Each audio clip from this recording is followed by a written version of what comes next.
Are you struggling to develop your interpersonal skills? Some trainees think it's about being nice to patients. The various misconceptions about interpersonal skills. The truth is, interpersonal skills are not just about being nice to patients. If you don't have a good understanding of interpersonal skills, you won't be able to develop them. To score well in interpersonal skills, a GP registrar is expected to demonstrate a set of competencies that includes active listening skills, reaching a shared understanding, and providing patient-centered care, among others. Thank you for stopping by this video. If you're new to this channel, hi, my name is Dr. Erwin Kwun. I'm on a mission to help doctors lead a happier and fulfilled life. I make new videos every Thursday on the subject of GP training, well-being, and high performance. Every Thursday I publish a new video. Make sure you subscribe to this channel so you don't miss any future videos. And don't forget to ring the bell so you're notified first each time I publish a new video.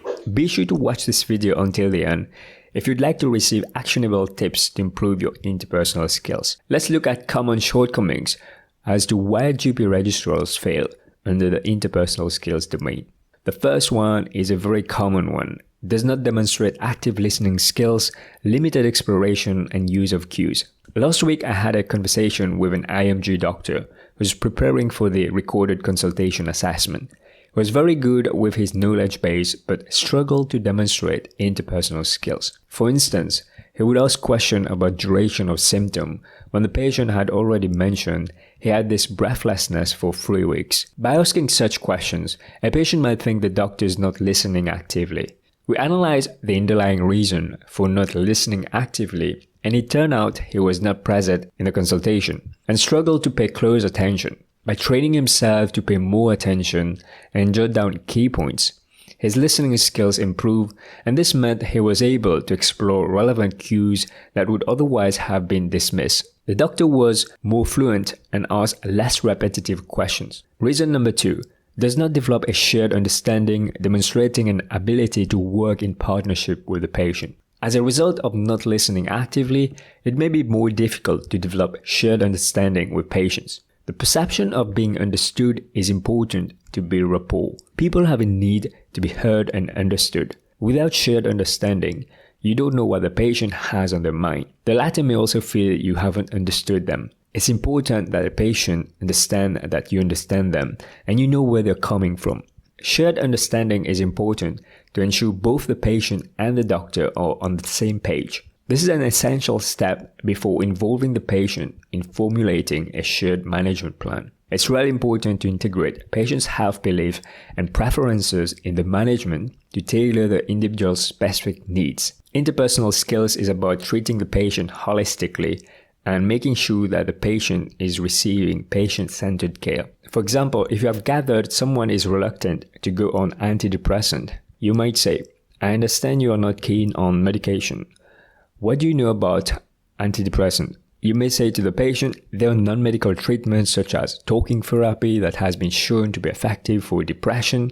Would you be interested to learn more? By tailoring your management to the patient's preferences and needs, you're helping the patient in making a shared management plan. Reason number 3, does not acknowledge or utilize a patient's contribution to the consultation, including consent.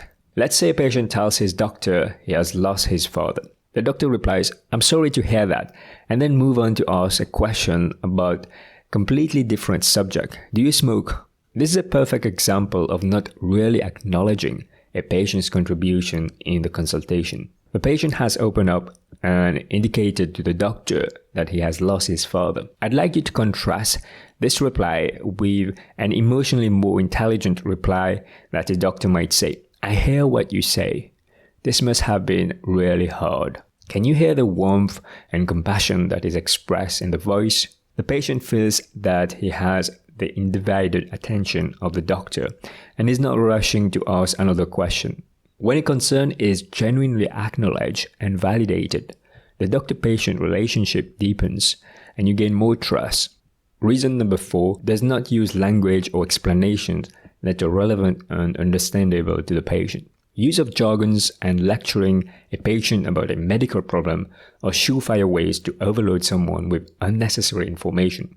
Recently, I was talking with a GP registrar who struggled with explanation. She would give long-winded explanation about the blood test, talking about thyroid function tests, full blood count, and so on. The use of jargon caused the patient to switch off.